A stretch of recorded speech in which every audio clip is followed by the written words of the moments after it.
guys, so I'm back with another family meal idea video, and this week I'm actually going to show you 3 ways to use leftover chicken. Obviously, as a family of 7, I'm always looking at recipes that are quick, easy, but most importantly on budget. So using one joint of meat to make several other meals is really a good idea in my opinion. I'm also teaming up with my lovely friend Amy over at Amy Being Mum. I'm going to just let her introduce herself to you now.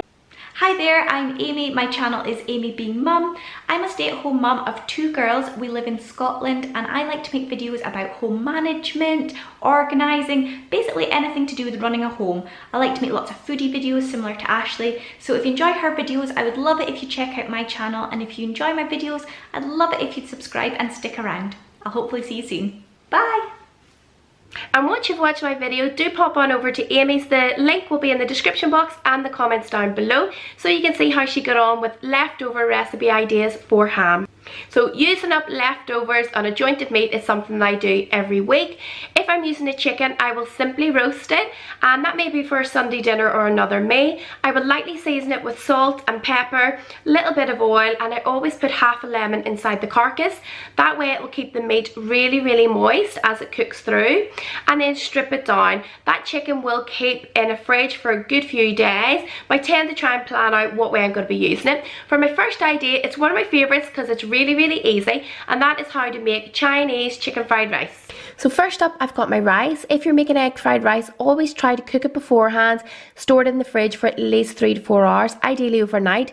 I've got my veg and my leftover chicken, of course, and then my 2 eggs for making the egg fried. And then we've got sesame oil, I always use that, and soy sauce to flavour, and then a wok. So basically I crack my 2 eggs and I like to scramble these first of all. And all I've done is put a little bit of the sesame oil in the base, and I just move these really quickly along the wok and set to the side once they're scrambled. Meanwhile, I am just going to add the soy sauce to the rice and to the chicken. It saves time and make sure you get it mixed right through. And I just mix it and incorporate it through. Soy sauce is quite salty, so I avoid adding any salt. Now the eggs are scrambled, as you can see, you need to just really break it up and move it fast, otherwise it sticks to the base of the wok, and that's why I like to cook it first and then set it to the side so I can cook everything else. So I start then with my rice that is being flavoured with the soy sauce and just start moving it around the pan. I make a well in the middle and then add my veg. You can go for any vegetables. I'm just going for plain sweet corn and peas. These are frozen but will easily cook through in the pan. Taste as you go and just make sure to get it all mixed through and incorporated. And then of course we're using up all that yummy leftover chicken, and that is ready being cooked. So all we're really doing is adding it through and heating it, just making sure again with the egg that everything is cooked and all the flavours are through, and there you go, easy egg fried rice. And for me, I love this as a snack, a supper or a dinner. Then secondly, with the brown of the meat, I always tend to do curries, stews, nice comforting food. So I'm going to show you how to make a chicken, bacon and mushroom pie. So again, we've got some leftover chicken. I've used mainly the brown because it is tastier in a pie.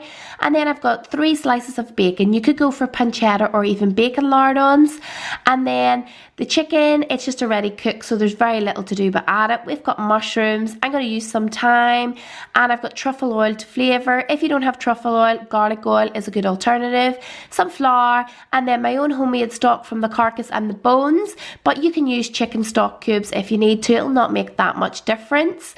And then I'm just chopping up the mushrooms. This is super easy dish because everything is one pot and the chicken's done, so it's super quick. So we add in those mushrooms alongside the bacon, and you're going to have the juices from the bacon, so there's already quite a lot of saltiness. I've floured my chicken and then I add the thyme throughout it. You want to mix it all through. This is what's actually going to thicken the sauce so that you don't have it too runny on the base of your pastry. And as you can see, it looked like loads of mushrooms, but they've now sauteed all down. You want to add a good generous knob of butter, and then adding through your chicken that's been coated in the flour and the thyme. It's ready now that it's incorporated together for the stock, so add in your stock and a little bit of white wine and marsala to taste. And I'm going for the cheat option of shortcrust pastry today, and I'm not really very good at doing pies. I'm a bit impatient, so I just layer the base. I'm not going to bother blind cooking this because it's quite a thick sauce in the chicken pie. You don't have to worry about that. So then I just start filling it up, and you can see now it's it's quite thick, everything's cooked down, and this is also lovely as a filling in vol au vents, or you can do them in individual pies and put a puff pastry topping on them as well. And again, pretty rough there. You can take your time, but as long as you prick it and do your egg wash, and you want to put that in the oven for about 20 to 25 minutes until it's all browned. You could also just freeze it at this stage if you're doing a little metal carton, and there it is out of the oven, all bubbling and toasty and ready to serve with some mash or vegetables. A lovely way to use up your leftover chicken.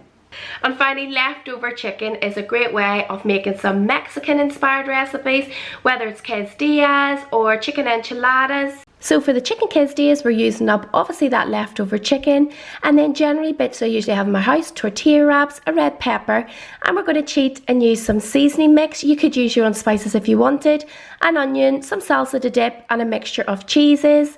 And basically it's straightforward. All we're going to do is slice up our onions and peppers and cook them off, adding some of the seasoning mix. I'll not add the chicken in until the vegetables are already softened, as all we really want to do is heat it through and make sure to get it all covered in the seasoning, and just mix and incorporate it. Once the vegetables are soft, the chicken's all covered, then we'll get to work on our tortilla wraps. And basically I just wipe it with a bit of olive oil around the rim of the tortilla wrap. This way it will seal in the cheeses once you fold it in half. And again, I'll coat it on the other side. I'll add some of the mixture to one side and then top it with a mixture of the cheese. You can put whatever filling you want. There's so many varieties for using up leftover chicken. And then again, folding it over, you could either put it in the oven at this stage. I like to just pop it in the pan, and basically again you want to coat that outside so that you get the nice toast on it. And this will generally take about 3 to 5 minutes, in the oven about 10 minutes, and then you have your lovely quesadillas. You can serve it with sour cream. We're just having it with salsa, and this is a nice little snack, but again you could have it as a main meal with just some nice sides. So I hope you enjoyed the video. Make sure if you do to subscribe and hit the little bell next to it so you see more future. Thanks very much for watching, guys. Bye.